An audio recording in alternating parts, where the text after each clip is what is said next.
Welcome to the Holistic Wealth Podcast, and I'm your host, Keisha Blair.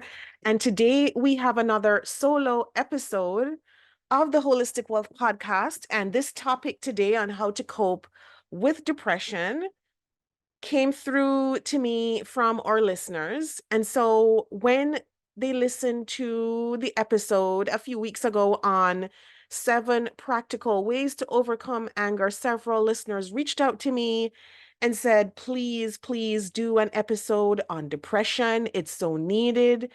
And I agree. And so I've agreed to set aside this time this week to explore this very important, very complex topic of depression. And I'm glad you're all here to share in this episode with me this week so you can share with your loved ones, share with anyone who really needs this message of hope today in this podcast. So just a quick reminder that the Holistic Wealth podcast is sponsored by the Institute on Holistic Wealth.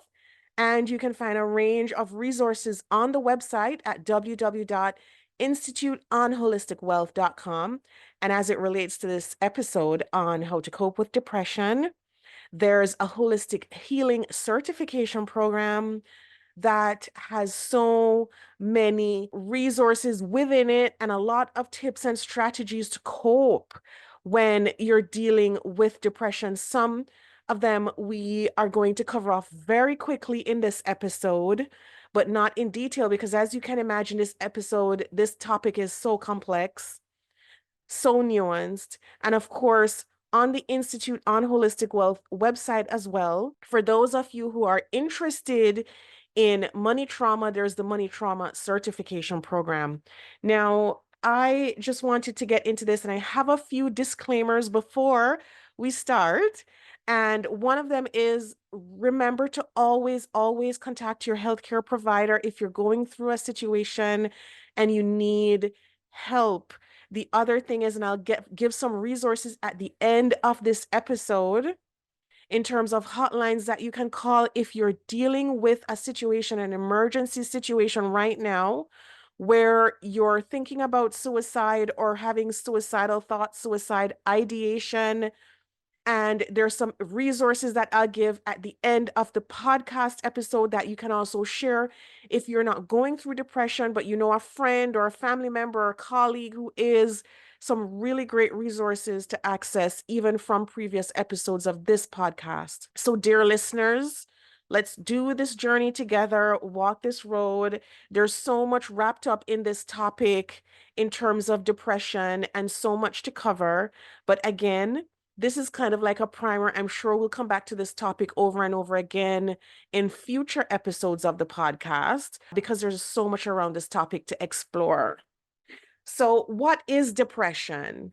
And when we talk about depression, just to also state that we're not in this episode covering bipolar depression. We're talking about major depression. We're talking about clinical depression, uni depression, not bipolar depression that's characterized by manic episodes and so forth. We're just talking about major depressive depression and clinical depression. So depression is a mood disorder that causes a persistent feeling of sadness and loss of interest in daily activities that, an individual used to love. It is called major depressive disorder or clinical depression, and it affects how you feel, how you think, how you behave, and can lead to a variety of emotional and physical problems.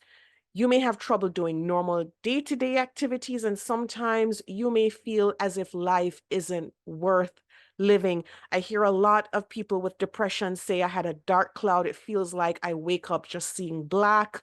Everything is meaningless. Even the doorpost is meaningless. Why is the color of the house that way? Every single thing just feels meaningless.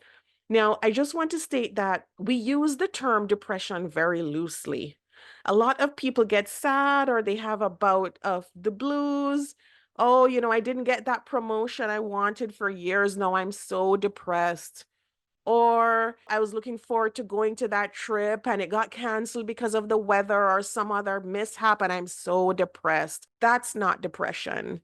And I want to make it very clear when we talk very loosely about depressive symptoms and feeling depressed, that most of the times what we're talking about is just a fleeting moment of sadness, right? And even if it lasts a few weeks, it still is fleeting.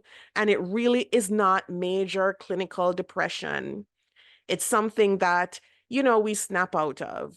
That job or that promotion that you didn't get, or that vacation that had to get canceled, that's not clinical depression. So, clinical depression requires most of the time long-term treatment. But of course, with holistic approaches, there's hope. And, I know some people, explore different medications, psychotherapy, cognitive-based therapy, different approaches.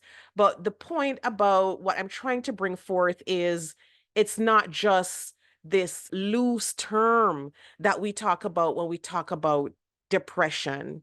So, what are the symptoms of depression? When we talk about major clinical depression, what are the symptoms? So, some of the symptoms, and I mentioned some of these just now: emptiness, a feeling of hopelessness, loss of interest in activities or things that used to bring you joy, irritability, frustration over small things. So sometimes angry outbursts for no reason, and everyone's looking at you going, "What's your problem? Why are you getting angry over something so seemingly trivial?" Loss of interest or pleasure in most of all normal activities: sex, hobbies, sports, shopping, food, you name it. Things that you used to have pleasure, take pleasure in.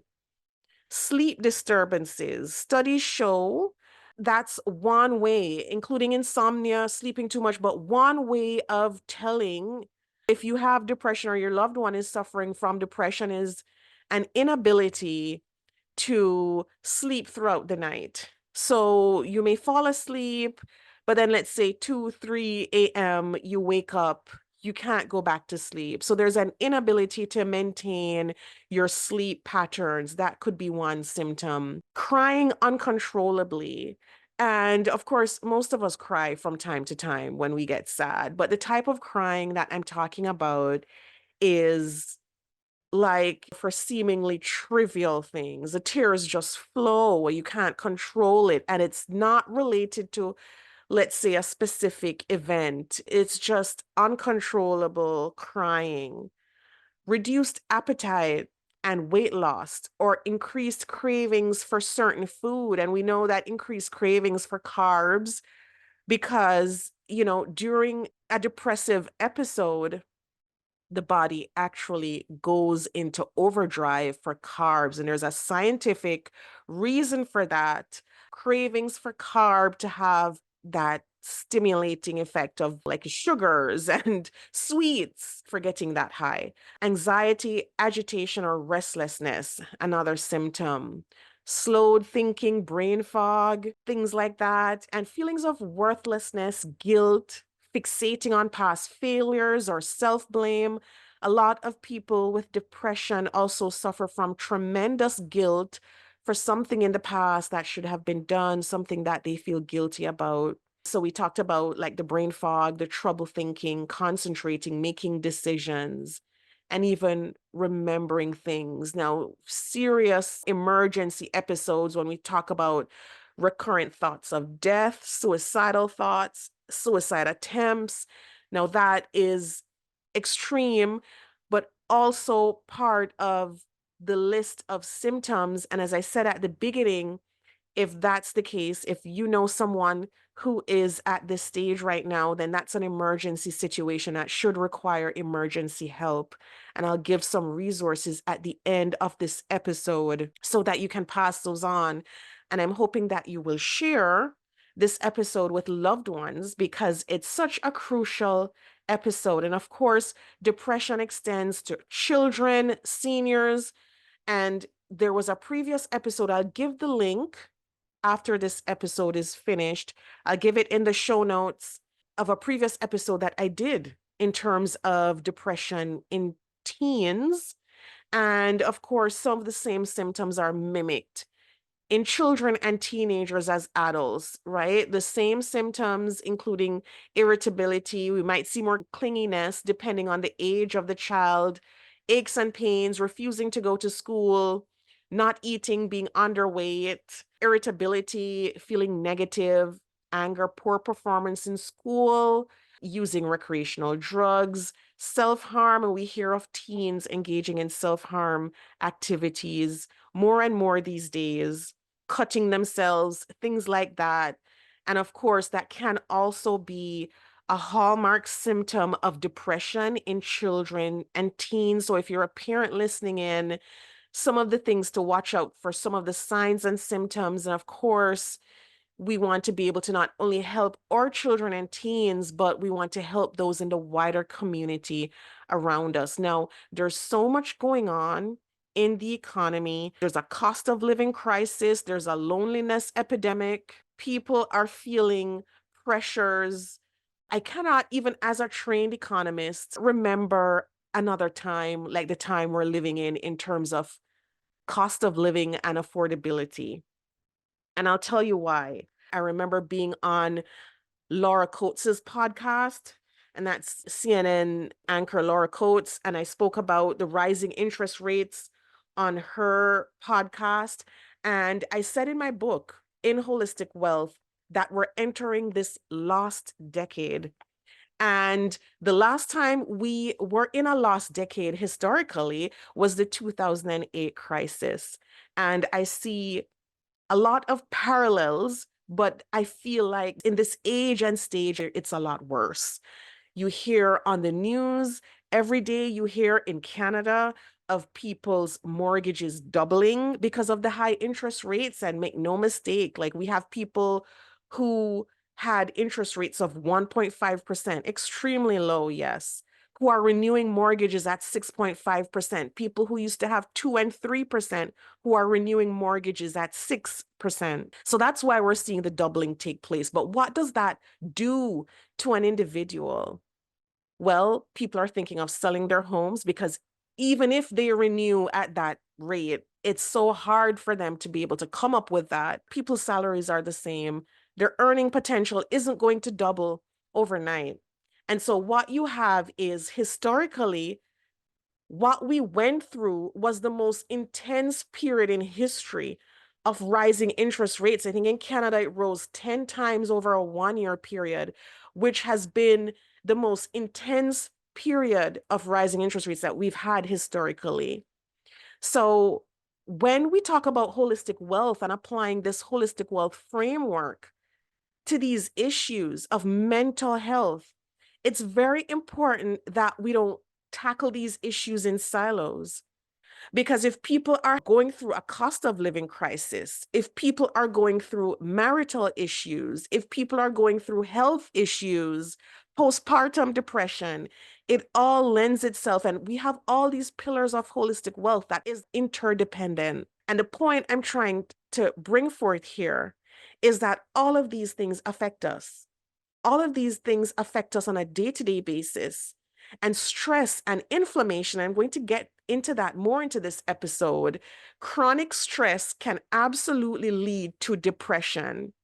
Chronic stress is one of the pathways, the neural pathways of depression. And so that's why I'm talking about these issues that we're dealing with, because I want us to be cognizant of what can happen, how we can prevent it, and if you're dealing with depression now, what you can do about it, right? So this episode is really relevant for all of us, whether you're going through depression right now or not. It's very relevant because there's some things here that I want to get through, some points that I want to get through to everyone about the dangers of inflammation and stress and how it can also lead to depression. So we've had previous podcast episodes. I think there's a podcast episode with Dr. Ken Redcross where he spoke about the S word and he said stress, the dangers of stress and how it can lead to inflammation. We'll get to that in a minute. But as we think about depression, and I know a lot of people are like, well, hey, I don't have depression and I don't see that ever happening to me. Fine, but you never know, because all of us go through these things in life that you just never know what will happen. So when we talk about holistic wealth, and I think that's why holistic wealth is so critical, right? When we talk about holistic wealth, especially for the new and expanded version of the book, and for those of you who are listening in, it's also a major resource for this episode. So if you don't have a copy, go get a copy of the new Holistic Wealth Expanded and Updated book, because it has so many tools and modalities that are now considered mainstream, right? In terms of reducing depression symptoms, which we're going to get into in a minute. But that's why this whole holistic wealth concept is so important, especially the one that's outlined in this book, because it is the art of recovery from disruption. It gives you that art of recovery from disruption, and it gives you a step-by-step protocol on how you can recover. Of course, you're going to need several resources, including your health team, including your team that deals with your finances, including lots of other resources around you, including your family members and other supports that you'll need. But absolutely draw on as many resources as you can to help you, including your church community, which is a vital, vital part. And we're going to get into that as well. The spiritual aspect of our lives, which is also a critical piece of holistic wealth that I don't want to exclude from this episode, because it's so, so critical. So we just went through the symptoms of depression. And so I want to go through a little bit in terms of the various modalities. Now, I know that a lot of people take traditional medications, the SSRIs, the Prozacs, the Paxils, those medications for depression. I'm not going to get into those today. I'm going to talk more of the holistic types of treatments for depression. And I just want to state that for those of you who are listening in maybe for the first time and you're wondering, well, what's kind of your background? How do you come at this? Well, I feel that for those of us who have been through tragedy and grief, like I have been through, that I can provide a perspective on this. It's not the perspective of a medical doctor, but it's a perspective from someone who has gone through this or gone through tragedy and grief, and can provide that perspective from having written, have interviewed hundreds of experts, and including people who've suffered and gone through depression. I myself have never had major clinical depression, but I've gone through tragedy and grief. And so I'll provide from that perspective. And so when we talk about the holistic approaches, many of them are outlined in this book, The Holistic Wealth Expanded and Updated book. And I'm going to talk about as much as I can in terms of the different approaches. But I want to talk about certain supplements. For instance, there's fish oil supplements, and studies show that they play a huge role in treating depressive symptoms in people with major clinical depression.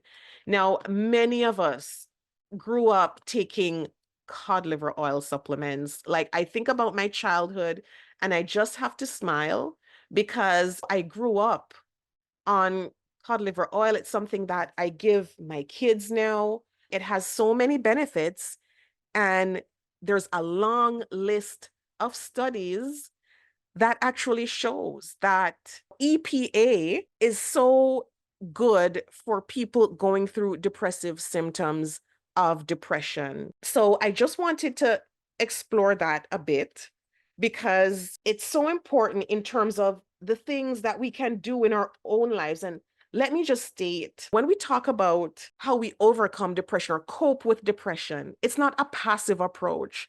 A lot of people think, well, I'll just get rest, or no. Coping with depression and overcoming depression has to be intentional. It has to be an active approach, not a passive approach. And so as we think about the things that we need to do to combat or to cope, we need to think about the actions on a daily basis that we're going to take. And fish oil, cod liver oil, whatever brand you take, has been shown to limit inflammation, has been shown to increase serotonin. And Serotonin is that word you'll hear a lot in relation to depression, because really most of these modalities that we'll talk about have to do with increasing that feel-good hormone of serotonin. And so clinical trials suggest that omega-3 fatty acids, especially EPA, improves the outcome of depression. And so major studies have proven that the users of, let's say, cod liver oil, for instance, were significantly less likely to have depressive symptoms than non-users. And these factors, and there's several different reasons why cod liver oil is so effective. And one of the reasons is because it limits inflammation, number one, and number two, it increases serotonin. And so this is very good information to have, because this is something that we can easily reach for over the counter, right? And it also has cardiovascular benefits. It has benefits for the body overall, for lifting mood. It really does help because it's so effective. So essential fatty acids relieve symptoms of depression, and studies show just as much as the SSRIs, it actually can be used in place of or as an adjunct therapy. So if you are on SSRIs, keep with your therapy. I'm not suggesting that anybody ditch what their doctor has given them. Please always discuss these things with your doctor before you start any new supplement or go on any new therapy treatment. Please discuss with your doctor before. Just have a discussion, an open discussion on what you can use in conjunction with what your doctor recommends. But what studies have shown as well is that even if you use those SSRIs, that you can also lower the effective dose by also supplementing with fish oil. And always look at the back of the bottle where you see the dose of the EPA, because that's what you want to watch, not necessarily the DHA, but the EPA. And studies have shown that a dosage of 1,000 milligrams of EPA per day is effective. So if you're wondering, well, how much do I need? 1,000 milligrams per day, and at doses higher at even 2,000 milligrams or 2 grams. Studies show that there are even more benefits to be derived from going from 1,000 to 2,000. So this information is widely available. A lot of these studies, if you even Google for yourself the associations between cod liver oil use and symptoms of depression, you'll see hundreds of studies pop up on large-scale studies as well, with over 20,000 subjects, because you want to make sure that these are large-scale studies done with different populations of different ages. And a long list of these studies have proven that cod liver oil use decreases depression symptoms. Now, I know I'm a fervent taker of cod liver oil. I just want to state that I've taken it practically all my life. As I said, I've given my children. When my son had a concussion, I gave him two to overcome that minor brain injury. And so when you look up the health benefits of this, there's so many health benefits in terms of brain function and brain trauma repair that you can see why it would absolutely be good for depression as well. And so the brand that I'm using now is New Species, and they have a website. You can go on newspecies.com and look up for their cod liver oil product. I think it's basically a vitamin A and D, and then it's cod liver oil, but that's the brand I'm using right now. And it has been amazing in terms of the benefits that I see. And I've been also giving my kids, so feel free to check that out, or any other brand of fish oil. But I just wanted to let you know that that's an option for you. Exercise. Exercise is also another beneficial modality for treating depression symptoms. And I think we all have heard about the benefits of exercise in terms of keeping fit and healthy. But what many people need to remember is that it has so many mental health effects. Even a walk in nature every day has tremendous impacts on mood. And I'm not going to say it's just as simple as that, because studies show that both resistance training as well as aerobic exercise increases serotonin. And so that's the benefit of exercise, is that it increases serotonin, and you want to have that activation of your muscles in a rhythmic way every single day in order to derive the benefits. So when you think of your exercise, think of that zone 2 exercise. Zone 2 is where you want to be with the aerobic exercise that speeds up your breathing a bit. You're putting pressure there. You're able to talk to somebody, yes, if you're in zone 2, but you have to actually be concentrating because that's how hard you're working. So when you think of depression and the types of exercise that is beneficial, think of the zone 2, and also just keep that in mind, and also supplement that with resistance training and nature walks so that you have that kind of rounded experience that will help you. So I just wanted to explain, because I know a lot of you are thinking, well, what's zone 2 cardio? But zone 2 is, it's kind of a heart rate zone. So it's one of 5 heart rate zones, with 5 being the highest and 1 being the lowest. And so according to studies, at 60 to 70% of your heart rate, that's zone 2.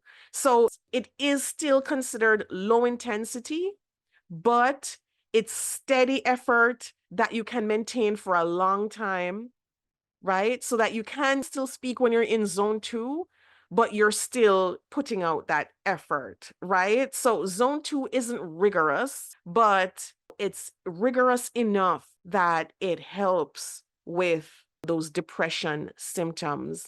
So over time, it increases your aerobic capacity. It increases your body's ability to use oxygen efficiently during an athletic effort. You'll see your workouts become eventually easier. You'll have more muscle conditioning, and you're able to go longer. So that's the benefit of zone 2. I just wanted to give you a bit more information, because I know for some listeners that might be the first time you hear about zone 2 cardio and what that means. So when we talk about physical health, and as you know, physical health is one of the main pillars of holistic wealth. And so that physical component is so important. So let's move on to that nutritional plan, because there's data on the effectiveness of certain diets on reducing depression symptoms. So there's some diets we hear about: the keto diet, we hear about the vegan diet. Of course, we know that some diets are more effective than others. The keto diet, in particular, has been shown to lower depressive symptoms in studies. So not so much so the vegan diet, while great, and I know a lot of people who are listening into this podcast are vegans. Keep on your diet. It's a great diet. But when we talk about depression, it's really the keto diet that studies have shown has been proven to help with depressive symptoms. And so it's a diet that is normally high in fat, low carb, and adequate protein. And it triggers a metabolic process called ketosis. Simply put, it causes the body to burn fat instead of carbs for energy. So that's kind of what the keto diet is, because it's important to note that what you eat affects your mental health in a big way. An inadequate diet may have adverse effects on your body. If you're battling fatigue and exhaustion, then you know eating too much of one thing is going to make it worse. And when we talk about decision making when battling any mood disorder, it's important to watch what you eat.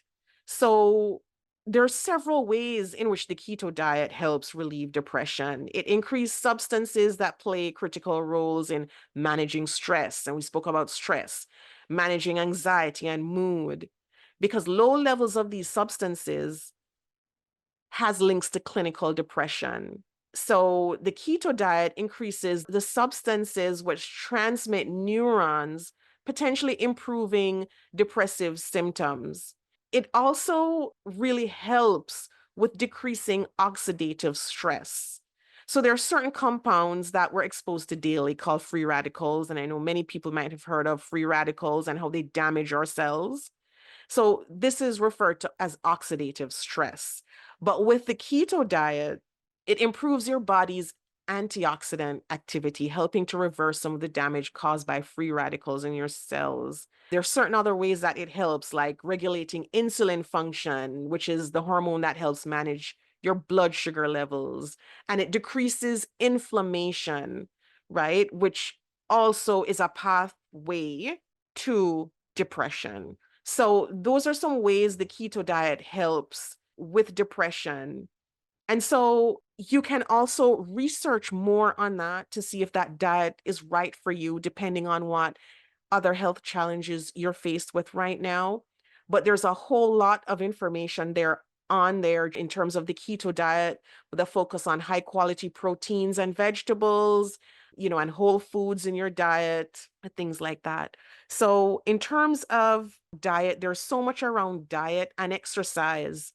And there's a whole chapter in the Holistic Wealth Expanded and Updated book on exercise. And I remember when I was going through that period of grief, how much exercise meant to me personally. After I went on a sabbatical, it was the exercise, hiking outdoors, being in nature, and really watching what I ate that really helped with overcoming grief. But in chapter 21 in Holistic Wealth Expanded and Updated, there is a study that I draw on, a study by Princeton University researchers that revealed that exercise stimulates the production of new neurons, including those that release the GABA neurotransmitter, right? And so the mood boosting benefits of exercise occur immediately after a workout, and it continues through the long term. So it's very important. It's a part of our physical health. And so it's a big part of reducing depression symptoms. And so there's several things that we can do. And I don't want to leave out the spiritual aspect. I've saved the best for last because there is a huge spiritual aspect to this. I remember when I was writing Holistic Wealth Expanded and Updated and talking about spiritual renewal in the book. And I know I've drawn on that chapter so much because meditation, mindfulness, prayer, all of those things that renew our hope and motivation are so critical. And it's such a big part of our spiritual lives and who we are, because at the essence of who we are spiritual beings. And so that's also a critical part of holistic wealth and a critical part of kind of the tools that you need to overcome these kinds of things. So in chapter 19, I talk about spiritual self-renewal. And it's unbelievable what can happen when we really dedicate the time to our spiritual lives and to increasing prayer in our lives.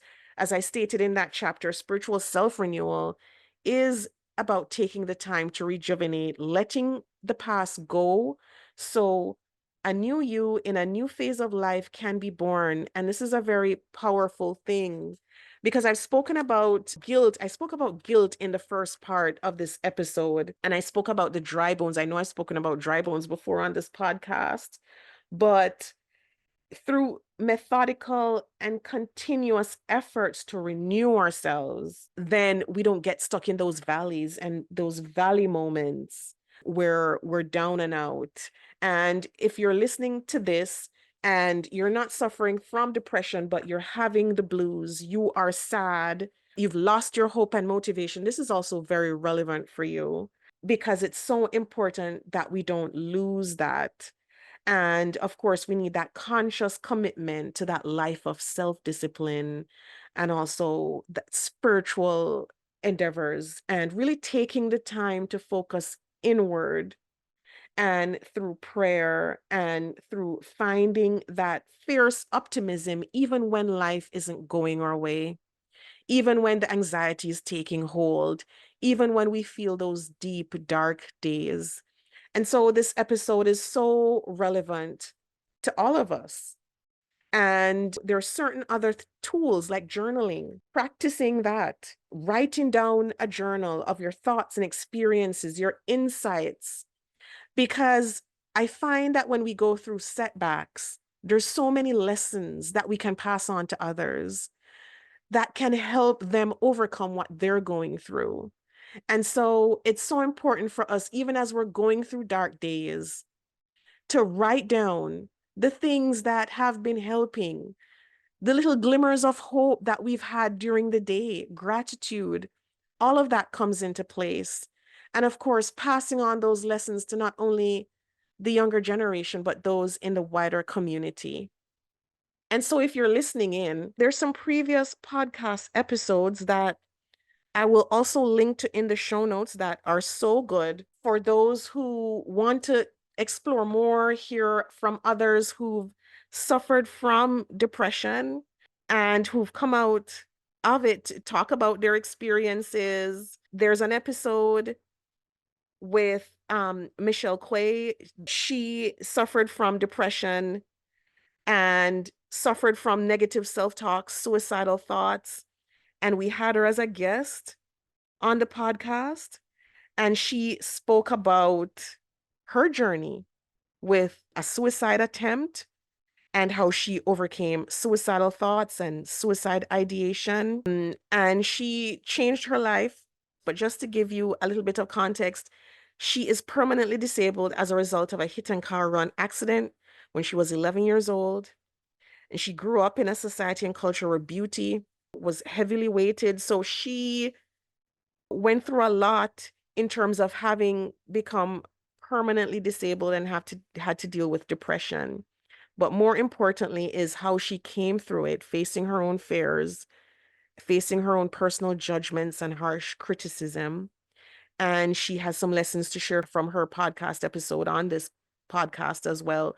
I would also recommend that you search out more resources. Actually, Google some of the things that I spoke about in the episode. If you haven't gotten a copy of the book, Holistic Wealth Expanded and Updated, that is also recommended for this as well as the Holistic Wealth Personal Workbook. And of course, if you want to dive into particular areas in terms of nutrition, fitness, other modalities that might help, the Holistic Healing certification on the Institute on Holistic Wealth website is very good for that. And of course, for those who are dealing with emergency situations where you're having suicidal thoughts, I would advise you to contact the suicide hotline, talk to someone there.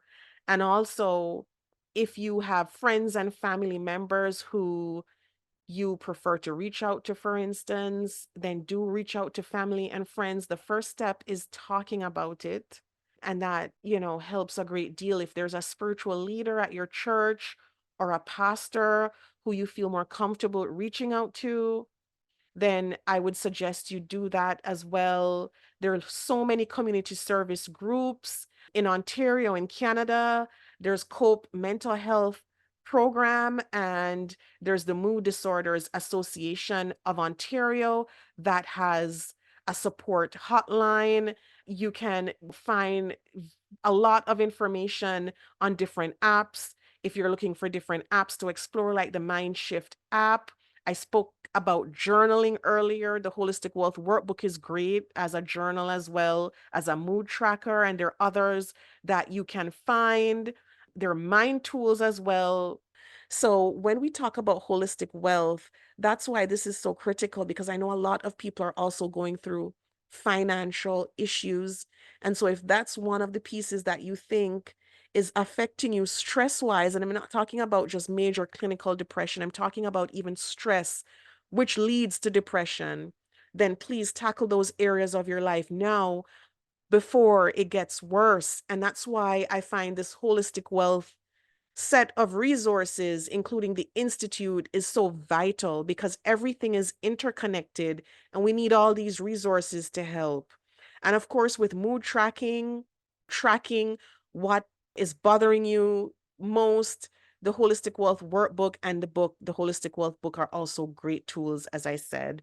And there are various suicide hotlines if you're in an emergency situation. I just wanted to reiterate that because it's so important. And again, please also, before you embark on any type of therapy, discuss with your doctor, your healthcare team, This podcast is a resource for everyone out there, and I want to use it. I remember this concept of dropping breadcrumbs in people's lives. I know when I went through grief and tragedy, people dropped breadcrumbs in my life, right? And when I refer to those things as breadcrumbs, I'm talking about those little glimmers of wisdom that I could use to hang on to. Sometimes you just need a word of encouragement. Sometimes you just need somebody to talk to. Sometimes you just need to have a listening ear. Sometimes you just want to hear a listening word. And that's what this podcast is doing for so many people out there. So I just want to drop these breadcrumbs of wisdom into your life so that if there's one thing that you heard in this podcast, one thing you learned new today, or one thing that you can pass on to someone else, please pass on this information to somebody else. I'm challenging everyone listening in to share this episode with at least 3 other people so we can help, because I think this information is critical to helping everyone today, whether you're suffering from depression or not. There's so much in here that can help us all. This is one of those critical episodes that I really hope you all share. Leave a review on Apple Podcast or Spotify if that's where you listen in, or even on YouTube. But please do let us carry on this conversation so that others can feel empowered and emboldened to listen in, to share their experiences, to actually share what actually helped them. So share with us. If one of these things helped you conquer your depression, please let us know. We're looking forward to hearing your comments. These episodes and this podcast is geared towards helping everyone cope and helping everyone build that resilience that we all need. So once again, everyone, have a great week. Love you all. Take care. Bye.